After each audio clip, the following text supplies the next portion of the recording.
Welcome everyone to the February edition of Coffee with the Pastors. This is an opportunity to hear a little bit more about what's going on in the church in a conversational style, as well as perhaps even do a little eavesdropping on the kinds of things that we talk about or are thinking about in these days. And so want to welcome all of you for joining with us. And it's Coffee with the Pastors. So if you want to grab your favorite beverage here in your coffee cup.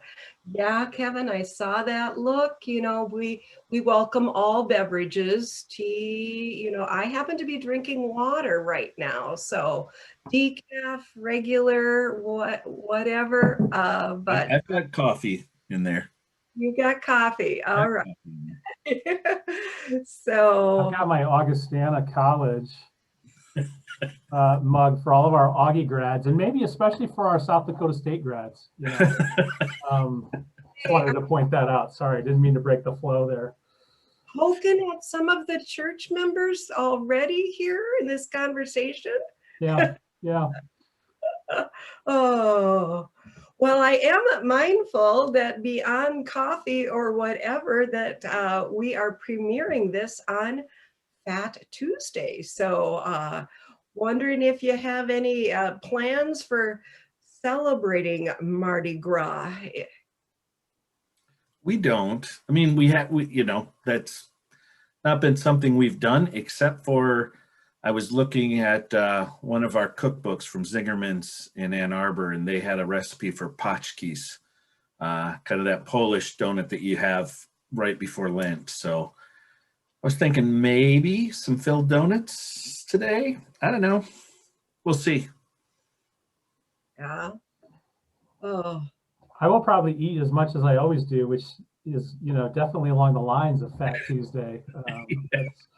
So I don't know if that's an official celebration, but certainly we'll be having it again today. It did make me think, though, in the past, sometimes our staff, would gather on Fat Tuesdays because we always have staff meeting on Tuesday. And I remember sometimes in the past we've had the King's Cake with all of the decorations and the little baby inside of it. And whoever gets the piece with the baby wins the prize. But that's not going to happen this year either, unfortunately.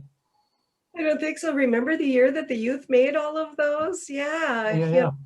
And I think we had them a couple of years. And I think if you get the baby, you're supposed to be the one that makes the King's Cake. That's right.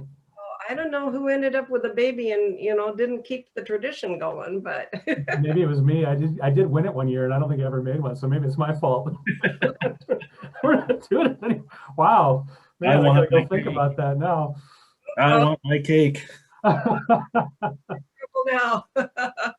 Oh, but anyway, beyond Fat Tuesday, really for all of us, it's really more about the beginning of Lent. And tomorrow we will be having our Ash Wednesday services, 2 in-person services, and it's not too late for those that are watching this in a timely manner to register for those in-person services, one at noon and then the other at 6:30. And of course, that 6:30 service is also going to be kind of our experiment to do both live stream and in person at the same time. So, the blessing of that is people will also get to see what in-person worship looks like in the sanctuary. So even if they're listening in at 6:30, they can kind of say, oh, that's how people sit, or, oh, that's a service that doesn't have any music. Isn't that kind of sad that we don't get to sing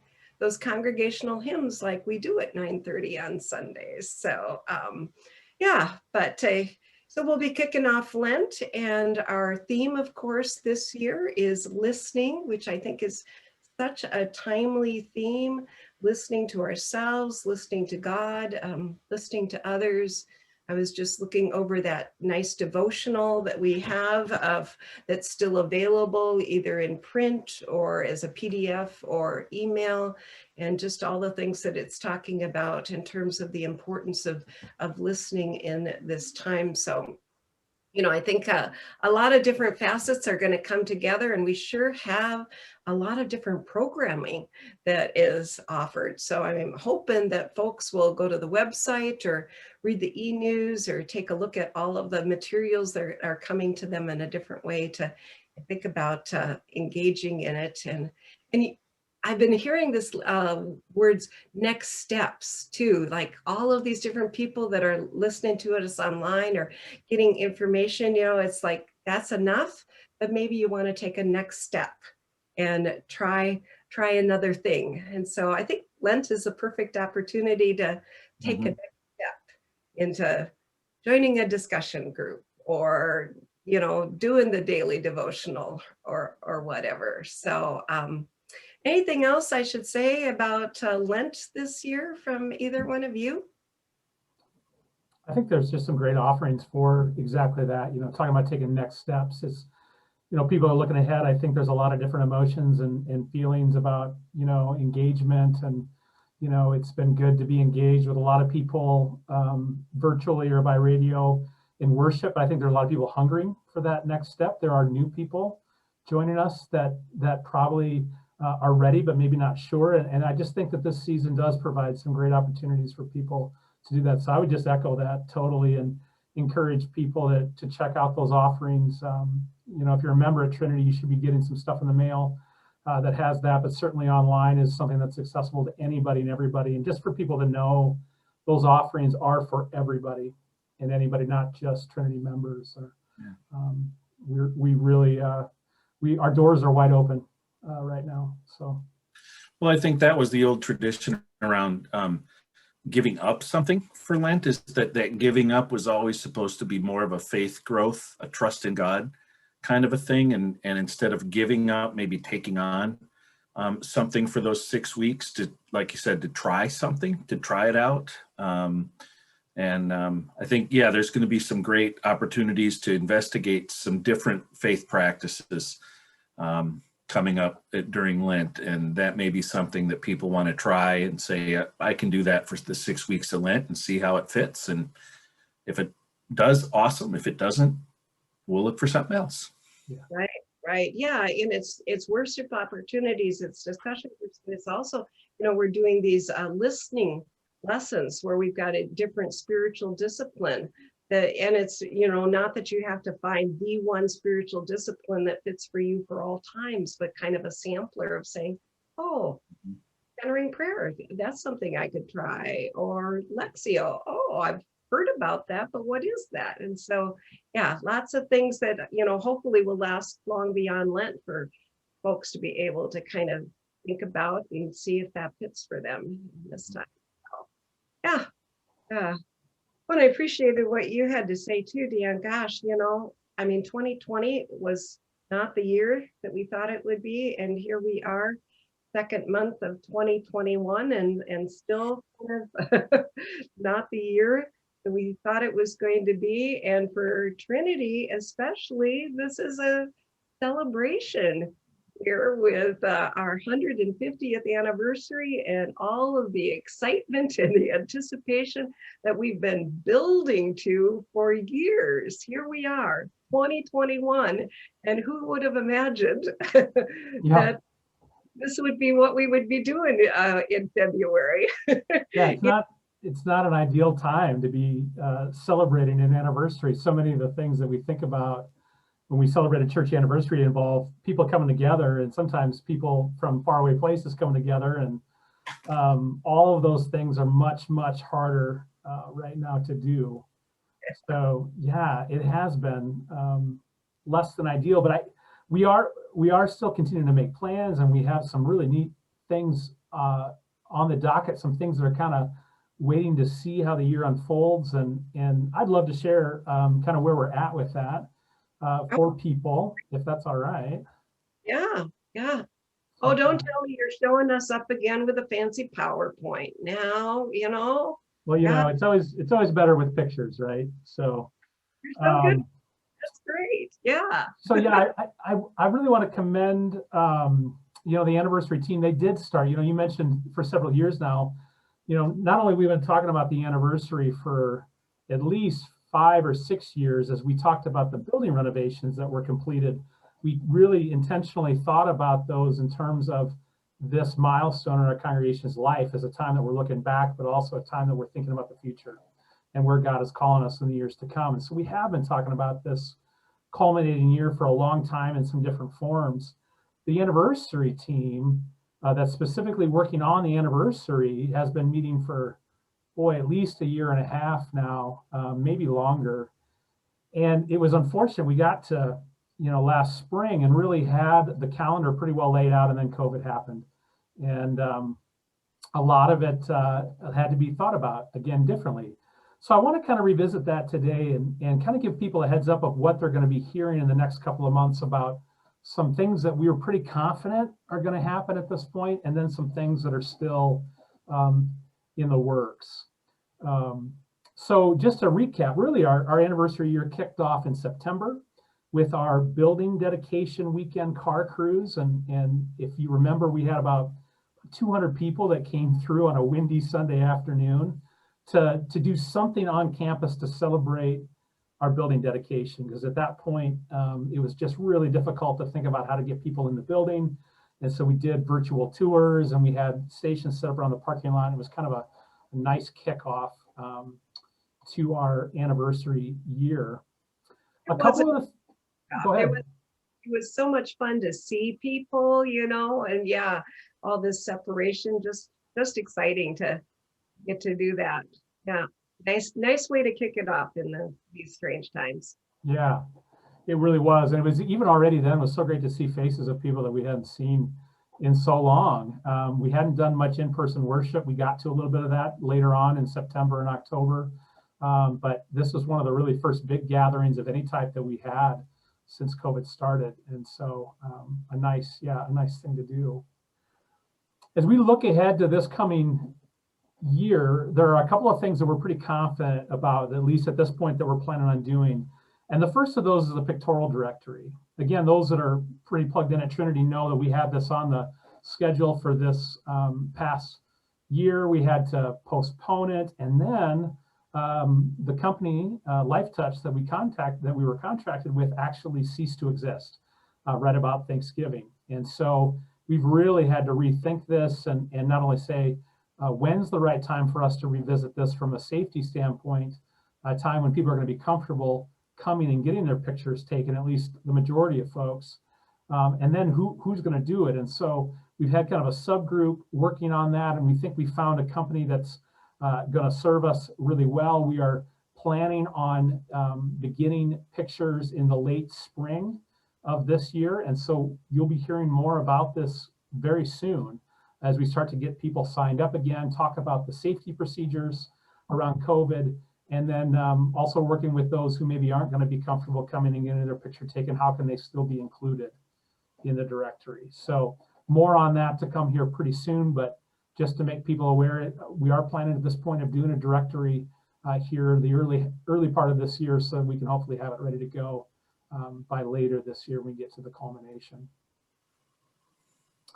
Another event that's on the calendar that we're very optimistic at this point that we'll be able to do in one way, shape, or another is a Courtyard concert and barbecue. The committee is making plans to have Betty and the Gents and Ensemble, a couple of local groups, come and play in the Courtyard. Depending on where we're at in terms of our local rates and that kind of stuff, we're looking at things like having a meal be a part of that. We're looking at things like having inflatables and kind of a festive environment. But again, I think all of that is going to be subject to what happens and what we learn and where we're at. But it's definitely a date to save right now, August 22nd, in Trinity's Courtyard. That sounds like a lot of fun and real family friendly, just bringing people together and being outdoors. Hopefully, that no matter what's going on, there's, some people feel good about doing that, hopefully by August. So yeah, that's great. Yeah. We're also looking at some outreach projects. In fact, council just affirmed these here at their meeting just a week or two ago. In the past, those have been around for a little while. No, it's a tradition for us in our anniversary years to take a look at some special outreach projects. Well, not just anniversary years, it's something we do all the time at Trinity, but certainly an anniversary like this one is a great time for us to think about who we can bless as a congregation, as a way of celebrating our history and our future together. And so we are going to be looking to give a total of $15,000 to 2 different organizations. So splitting that equally between 2 organizations, ELCA World Hunger and Habitat for Humanity of North Central Iowa. And excited for both of those projects. Habitat is going to be doing a build here locally. So we're very hopeful we'll be able to not only provide financial support, but also people support and the build in a lot of different ways, which is really cool. And an organization that we've been connected with for a long time at Trinity. And then ELCA World Hunger, one of our international partners that is really near and dear to us as a congregation. We're going to be looking and working with them actually to try to connect one of the mission or ministries of Trinity that's been really important in our history, and thinking about a global project that might mirror that. And so we're actually working with them right now and identifying specifically what that's going to be as a way of, again, making an impact beyond our own walls this time. So more on that to come as well. And then the whole anniversary is going to culminate later this year. October 31st, Reformation Day, is a Sunday this year, which is kind of cool. And that is going to be our celebration weekend, our culmination weekend.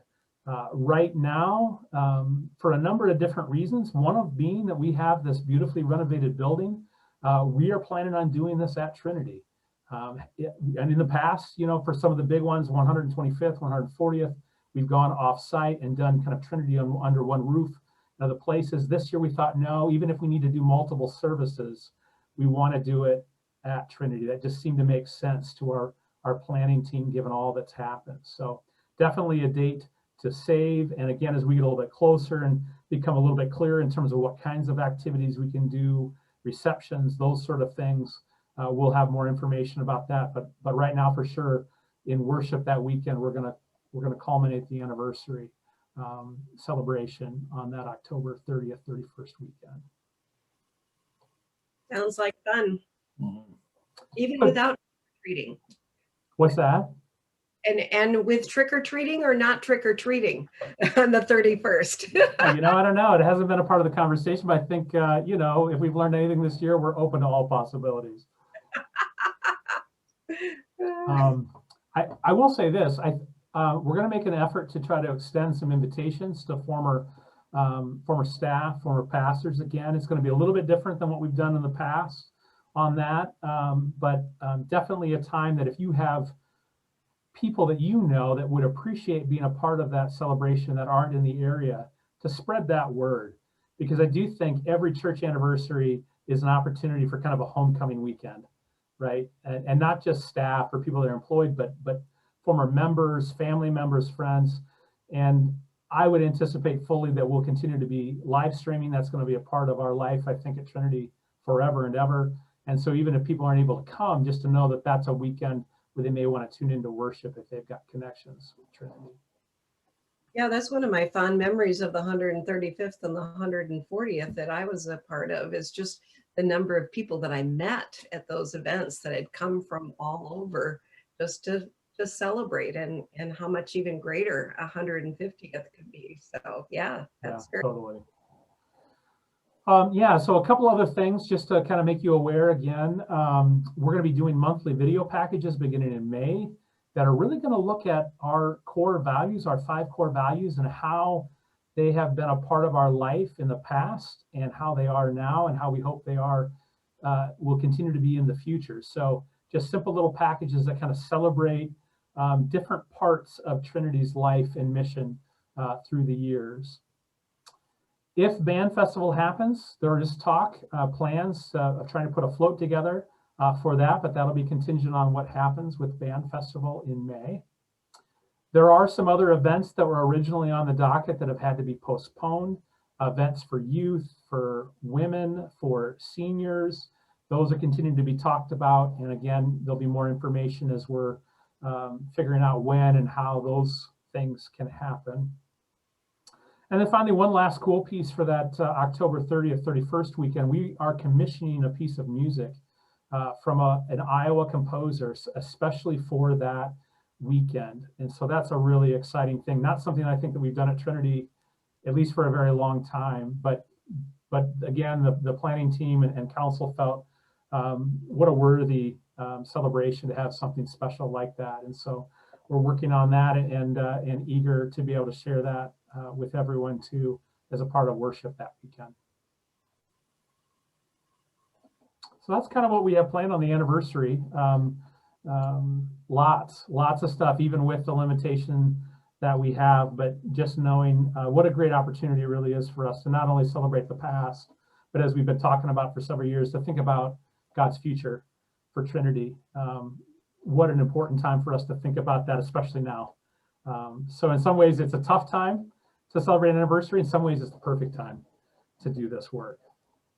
I want to thank the committee, because they've, like so many things, they've had to rethink the whole thing as they've gone along. But I think those are some really fun events, activities. I think it's really something to look forward to right now. So I appreciate all their work. Yeah. Absolutely. Yeah. And I remember way back when, when we started this whole process, just the imagining, who does Trinity want to be at their 150th anniversary? But it was always forward thinking. It was like, it wasn't, let's just look at the past, but let's look, okay, we're here and now. Really, we've got another 150 years to look forward. What, then who would have imagined that how the world would have turned and shifted and changed, to from all of that. And you could say, well, yeah, there's a lot of disappointment that it isn't the way it is, but look at all of those exciting things that we're doing. And also just, once again, thinking about how that's going to carry us forward into new opportunities and new ministries and people connecting in new ways. So that's fabulous. I think that's great. But it does make me just want to go, whew, wow. I mean, what a year to be celebrating, what a time to be celebrating, and then what a time to having to be adjusting constantly. So, and I mean, I think it's true for the anniversary committee. I think it's true for our members. I think it's true for ourselves. I've been reading these articles lately about folks, the mental health issues, hitting the pandemic wall, as they're calling it, just the burnout that so many people are feeling across the board in terms of this pandemic just continuing on much longer than we had anticipated, the vaccine rollout being there and being hopeful, but not exactly, just right there. It's taking care of everything. And, so, I mean, we're continuing here in month 11 with a whole lot of stuff. So I know for myself, I just have been struggling lately, having to spend a lot of energy just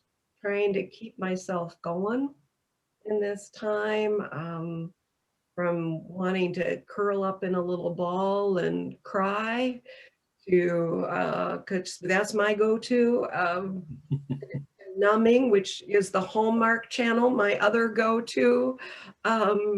But yeah, I don't know about you, but it does feel like a lot of the articles that I'm reading are spot on for how I'm feeling, for some of the things I'm hearing from other folks, as this is just wearing on so long and the toll it's taking emotionally beyond the physical stuff. Mhm. Yeah. Yeah, I think I mentioned this kind of last week in my sermon. Just that sense of all those little things that fed me through the days or through a week that just we haven't been able to do that. You know, I've shared with some people that Amy and I, we used to go out on Friday nights, and that was kind of our, you know, at the end of the week, we just go out to eat, and it would be the two of us, and we didn't have to worry about cooking or cleaning up or any of that kind of stuff. And it was just kind of a good chance for the two of us to get out of the house and kind of break our routine. And then during the pandemic, we tried, you know, for a long time, we kept up by ordering out, and it's still, you know, you're bringing food in, nobody's cooking, but we're still sitting at the same table. It just wasn't that break.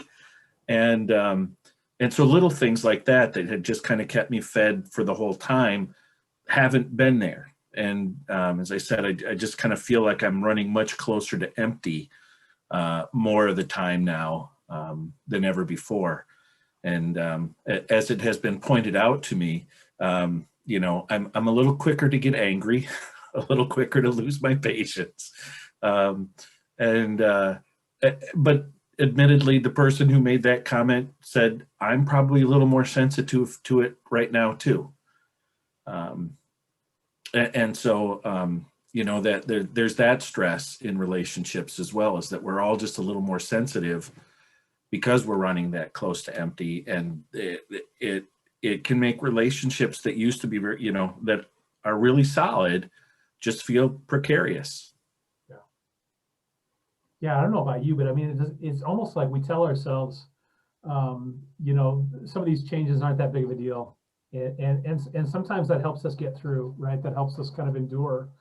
But I do think the reality is some of those changes are a big deal. Losing some of those pieces, those rhythms that help give us breaks, give us renewal, feed us emotionally, relationally, those changes really matter. And, you know, I'm the kind of person that, when there are new challenges that arise, I'm often kind of energized by that for a little bit, and I can kind of ride that wave for a while. But even I think for folks that are energized by challenges and kind of rising up to it, you just get to a point where you're worn out, and it has to stop. And the nature of this thing for me right now is just like, we got to right around the first of the year, and I think there was, in my mind, this push at church and maybe with family too. We're going to get to Christmas. That's a marker. And then there was all this news of the vaccine, which was kind of hopeful. And then we got to January, and it was like, oh, but there's still so much of what we've endured the last 9 months that's going to continue. It's going to be still about figuring out the path forward when it's not clear. It's going to be about being patient. It's about knowing that even some of those hopeful things like the vaccines aren't perfect. They aren't the solution. And for me, there was just a really big letdown of like, oh, wow, we're still in this for a while yet. And there is no quick release from that. And yeah, I see it in myself. I see it in a lot of colleagues around the church, you know, like you, Kathy. I mean, the number of emails I got this week from all these different consulting agencies that are very concerned with leadership health, mental health, that's telling to me. But I think I see it too, just in the people that I know. I think all of us, no matter what fields we're in or what our day-to-day scenario is, whether we're kind of cooped up in an apartment or whether we're in our house with our family and little ones or whatever, you know, distance from our grandchildren, not able to see them. I just feel like this is a tough enough time anyhow. And then you add all of this on top of it, and it's worth saying it's hard. It's hard on a lot of people right now, whether we're all talking about it or not. Yeah. I've just been thinking more and more about, you know, the one day at a time mentality, really. Yeah. You know, and that's, I wake up in the morning and I think, okay, well, I just have to have enough energy to do today, you know, and do today as well as I can, because Lord only knows what tomorrow will bring or how long I'll be doing whatever it is that I'm doing. So, And for me, I think, you know, I've said this too, is that I don't like making decisions. And so all of this uncertainty, you know, is, I want to study something and I want to know all of my options before I make a decision. And so as a leader moving forward, that is hard for me too, because, my husband has no problem making quick decisions, and I'm just kind of like always holding back and going, well, maybe this or maybe that. And yet it feels like, we have to make a lot of decisions in order to not be stuck. And I don't like being stuck, but then I don't like making decisions that get me unstuck either. So Yeah, but it almost feels like once you make the decision that you have to revisit the decision 3 weeks later. We've done a lot of that hard work with leadership, with the TAS, and we got that big document done. And I went, oh, this is nice. It's a roadmap. It's a plan. This is going to be so good. And, within about 2 months, we were like, we didn't figure on this. And, it was something new information coming up, or new guidelines by the CDC or the government or whoever. And it's all of a sudden it's like, oh, well, we got to rethink at least a portion of it, if not the whole thing. And, that's been what's hard for me, is to think, okay, we've made a decision, we have a plan, and it lasts, if we're lucky, a month or 6 weeks. Yeah. And we're right back to the drawing board. Yeah. I mean, I know that when you put that together and the council we talked about it being fluid and that it would be forward and backward, but yet when you're living the forward and backward, and then you're, well, I think even with a coffee with the pastors, we had a coffee with the pastors where we said one thing confidently, and then the next day it was different. Yeah, we didn't even get it out, and we were already having to adapt it. Yeah, a symptom of the times, right? I forgot about that. Totally. Yep, that's right. Yeah. So I was reading the other day a book by a church leader named Todd Bolsinger, and he does a lot of work taking the business organizational ideal of adaptive change and trying to apply that to church life. And he's been doing it for a number of years, recognizing the church is already under a time of pretty significant change. I think any of us that are engaged, right, we've been talking about this and have recognized this for a long time. Particularly in this country, the church is really changing a lot. COVID has probably accelerated that. But one of the things that he was writing in this recent book was talking about, so how do you do adaptive change? Adaptive change being those kinds of changes that there aren't technical answers for, right? There isn't like a method that's been proven to do it the right way. You just have to figure out what that method is and apply it. Adaptive change is the problems that don't have those kinds of answers. You have to really invent something, and you don't have the answer. And so how do you go about seeking it? And it was interesting, in this book that he recently wrote on this, he talked about one of the most important things for both leaders and for just everyday people to do when dealing with changes that are adaptive like that. You don't have the answers. You don't know the path forward. He talked about the ancient spiritual practices. And he talked about contemplative prayer and Lectio Divina and a number of the ones that we're actually looking at in Lent. And I thought that was so perfect when the staffs came forward and said, this is what we're going to do this Lent. I thought this is perfect. If they're recommending this for, leaders of colleges and seminaries and synods and businesses, then my goodness, as people of faith, why not also do that and try to find a way to listen for that path forward when we are so tired and we are so without direction in so many ways. And yet all we can do is go, but God will be faithful and lead us through this. We just have to continue to work at listening. I thought that was really beautiful. It just really spoke to me in this time. Yeah, I like that. I agree. It's those spiritual practices, and I'm not always that disciplined in them, but I do think that that's where I am leaning more and more now. For me, I've been thinking this last week about the communion of saints, which is a little bit like leaning into the communion of saints, both historic, but also the community, and community of saints is always the seen and the unseen, right? You know, it's the people in the pews that are with you. And it's those people that surround you that you can't see, either alive or dead. And I've just been thinking about how much we have to lean into our community of saints all around us, and thinking about these changes in the church that happen about every 500 years, and that we're living in one. I keep thinking, you know, how did they live through the last one, you know? And they did. And here we are, you know, how many years ago, just celebrating the 500th anniversary of the Reformation. You know, we just got to lean into, you know, this communion of saints that holds the church together and keeps moving it forward, and doing our little piece of it along the way. Yeah, a church historian, Phyllis Tickle, talks about not only every 500 years, but she said every 2,000. And we're at one of those, is a bigger shift.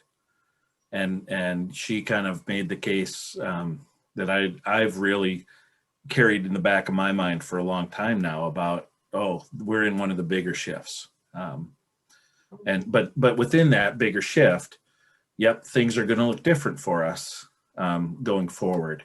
But God is still God, right? And Christ is still Christ, and the Spirit is still leading. And yeah, you know, 100 years from now, I'm proud, you know, if I have a good view, I'm going to go, wow, that is way different than I experienced or ever imagined. But it's still going to be a faithful, you know, to God. So, yeah. Somehow. So, well, I hate to cut this conversation off because it's a good one, but also one that can continue and should continue. And just want to, for anybody who is listening in with us, if you are resonating with any of the things that we are saying about the struggles, about what this time means, both in navigating the world, but also the personal struggles, we want you to know, first and foremost, that you're not alone, that no one is separated from those struggles or above those struggles. We are going through it together, and that the strength comes in being together in it, and knowing that we are part of a community to support us through that. And if we can be of any help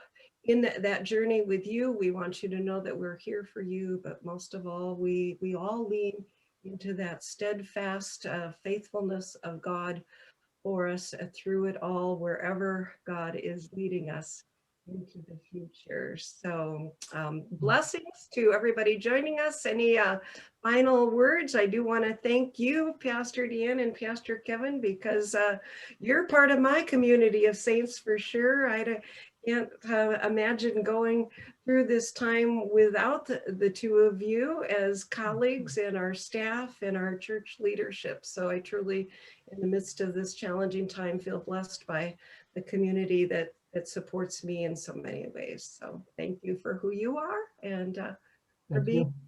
Yeah, thank you. Okay. Yep. So, all right. Thanks, everybody. Goodbye and blessings to you.